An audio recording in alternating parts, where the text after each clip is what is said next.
이 강의는 효과적인 학습 기술에 관련된 내용을 소개하는 강의입니다. 먼저 이 강의가 만들어지게 된 이유는 대학에서의 비대면 수업 또는 재택 수업과 관련돼서 학생들에게 학습 내용과 학습 정보를 제공하기 위해서 만들어진 영상입니다. 그러면은 강의를 시작하겠습니다. 먼저 저는 임배입니다.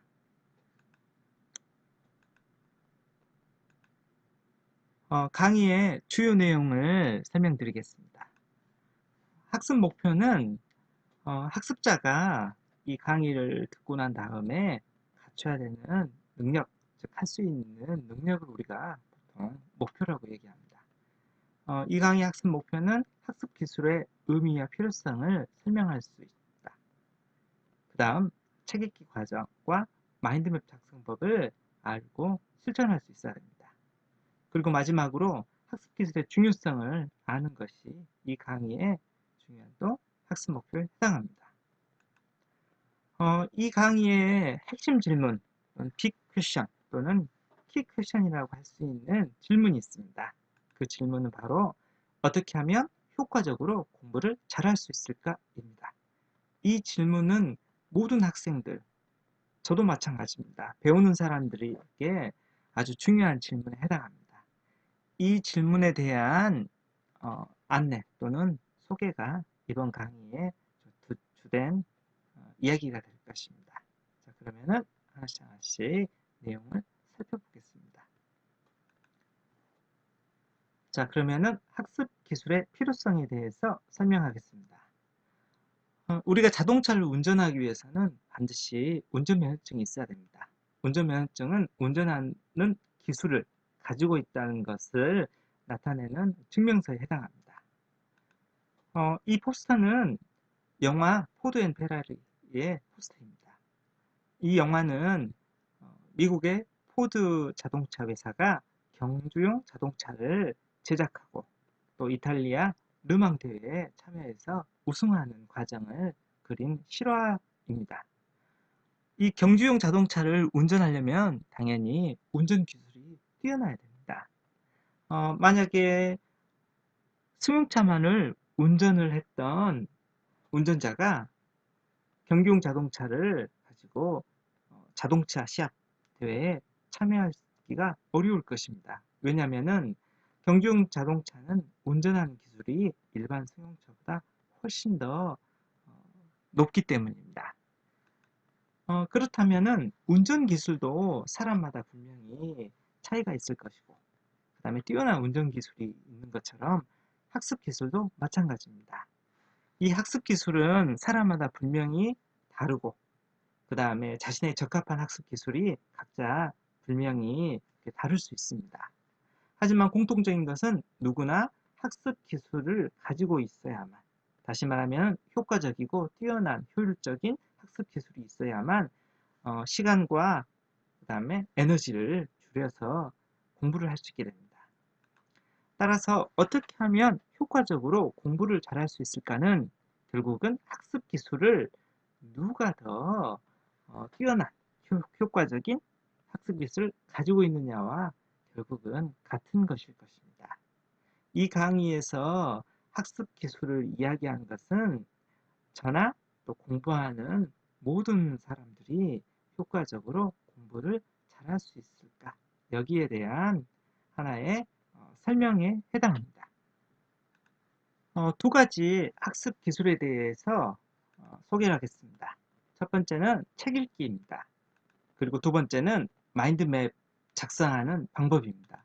이 두 가지는 분리가 되어 있지만 실제로는 같이 이렇게 이루어지는 하나의 학습 기술로 묶어볼 수 있습니다.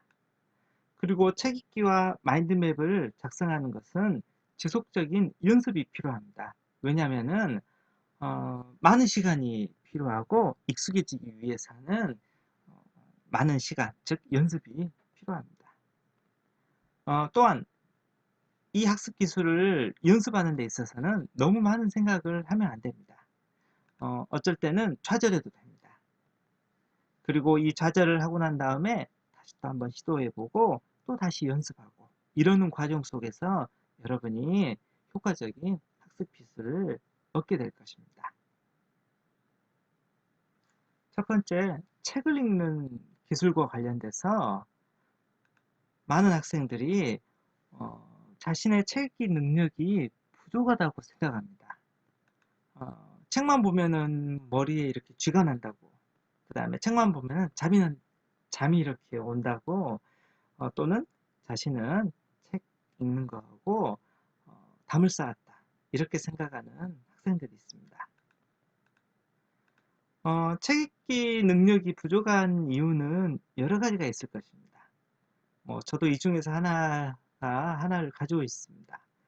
먼저 집중력이나 의욕이 부족할 수도 있고, 또 문장이 길어지면 전체를 이해하기 어렵거나, 또는 책을 읽어야 되는 동기부여가 잘 안 돼서 책을 잘 읽지 못하기도 합니다.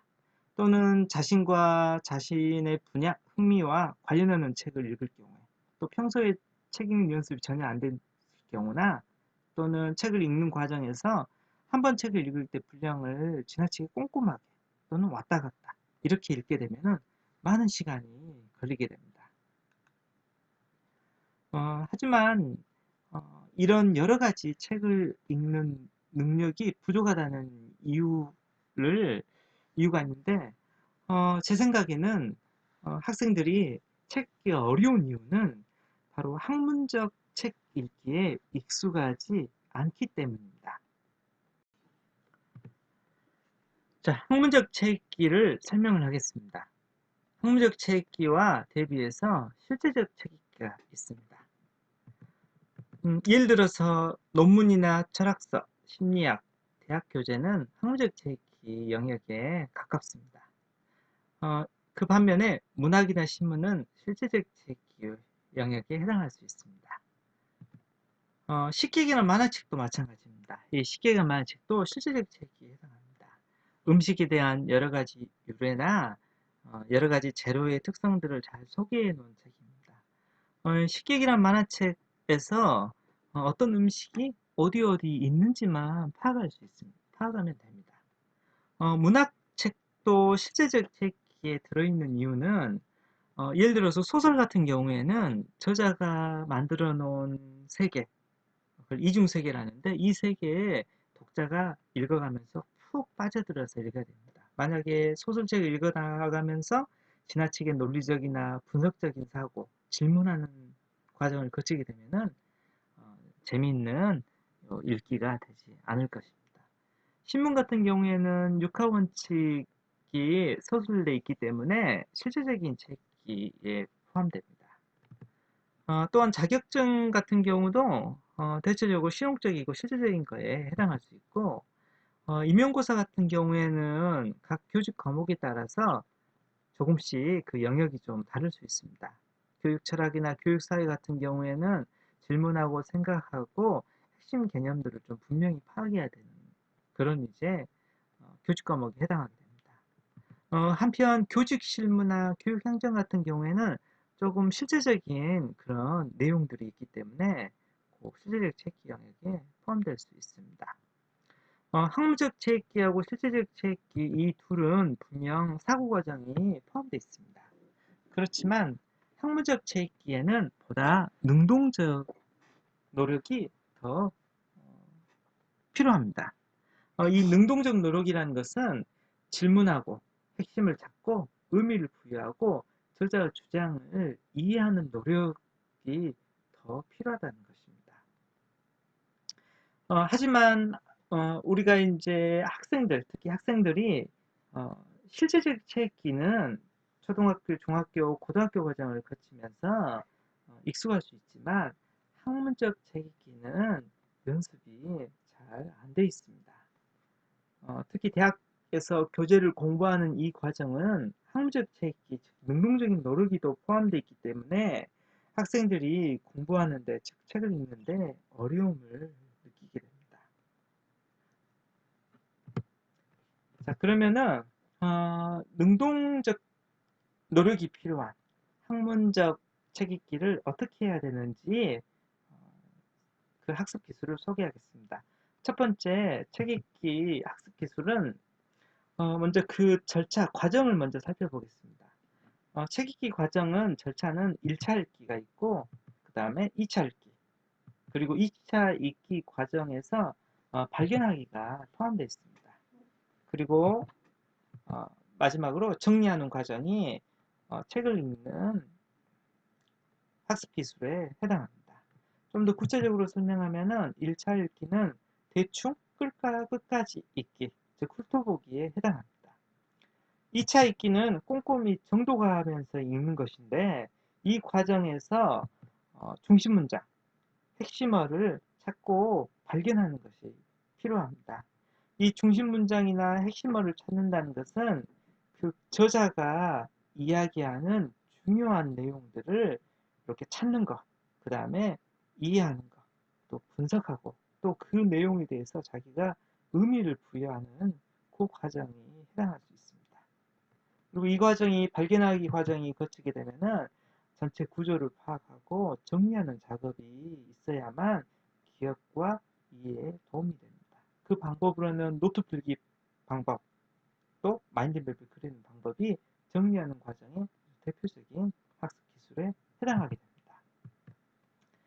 결국은 학문적 책 읽기에는 능동적인 노력이 필요합니다. 그렇기 때문에 한 번 읽어서는 부족합니다. 그래서 1차 읽기, 2차 읽기, 3차 읽기, 4차 읽기 여러 번 자신의 수준에 따라서 책을 읽어야만 학문적 책 읽기가 익숙해지게 됩니다. 두 번째, 마인드맵 그리는 방법입니다. 마인드맵은 정의하면은 정보나 사고를 조직화하고 아이디어를 생성하며 이를 표현하는 기법입니다. 마인드맵을 배우는 것은 공부하는 방법을 배우는 것이라고 말할 수 있습니다. 어, 이 과정을 뭐 사고 과정과 한번 연결해서 설명해 보면은 우리가 일반적으로 뭐 책이나 지식 이런 것들을 머릿속에 기억하고 이해하고 저장해야 됩니다. 그리고 머릿속에 있는 이런 지식이나 정보나 이런 것들을 밖으로 표현을 하게 됩니다. 이때 표현한다는 것은 시험을 보거나 말을 하거나 또는 어, 글쓰기 한다거나 여기에 해당할 수 있습니다. 다시 말하면 인풋 과정에서 마인드맵은 어, 효과적으로 기억하고 이해할 수 있게끔 돕는 도구에 해당합니다. 두 번째로 머릿속에 들어있는 기억, 이해, 또 지식, 아이디어 이런 것들을 효과적으로 표현할 수 있게 하는 도구에 해당하게 됩니다. 다른 비유적으로 설명을 좀 하면은 음식을 만들 때 우리가 지금은 인덕션 또는 가스레인지를 사용합니다. 하지만 아주 오래전에는 장작불에 음식을 했습니다. 장작불과 가스레인지, 인덕션 어느 것이 편리하다면은 당연히 가스레인지나 인덕션이 훨씬 더 편리합니다. 따라서 마인드맵은 그런 가스레인지나 인덕션 같은 도구에 해당하게 됩니다. 그래서 좋은 도구를 가지고 있어야만 편리한 도구를 가지고 있어야만 음식을 만들 때 효과적으로 만들 수 있습니다. 물론 장작불에서 음식을 만드는 것 가스레인지에서 음식을 만드는 과정에서 음식을 잘 못하는 사람은 어떤 도구를 쓰더라도 음식을 못하는 것은 뭐 당연합니다. 이 마인드맵을 그리는 것도 마찬가지입니다. 단지 이것은 도구이기 때문에 본인이 얼마나 연습하고 또 얼마나 시도하는가에 따라서 음식도 맛있는 음식을 만들 수 있는 것처럼 효과적으로 공부를 또 할 수 있게 됩니다. 자, 다음은 마인드맵 그리는 방법을 소개하고자 합니다. 마인드맵 그리는 것은 앞서 읽기와 마인드맵이 밀접하게 연관되어 있다고 얘기했는데 마인드맵을 그리기 위해서는 반드시 키워드를 찾을 수 있어야 됩니다. 이 키워드를 찾는 것은 2차 읽기에서 발견하기 과정과 연결되어 있습니다. 즉 저자가 이야기하고자 하는 중심 문장 또는 그 안에서 키워드를 여기에 찾는 것이 마인드맵을 그리는 요 시작이라고 할 수 있습니다. 이걸 단계적으로 설명하면 첫 번째, 문단에서의 중심 문장을 찾을 수 있어야 됩니다. 두 번째, 중심 문장에서 핵심어를 찾을 수 있어야 됩니다. 그리고 세 번째는 이 핵심어들을 구조화하는 것입니다. 구조화한다는 것은 목차, 즉 차례, 책 전체적인 윤곽을 파악하는 것이며 이것들을 위계적이라는 것은 요 순서에 맞게끔 나열하는 것입니다. 자, 그러면은 실제적으로 마인드맵을 그리는 연습을 해보겠습니다.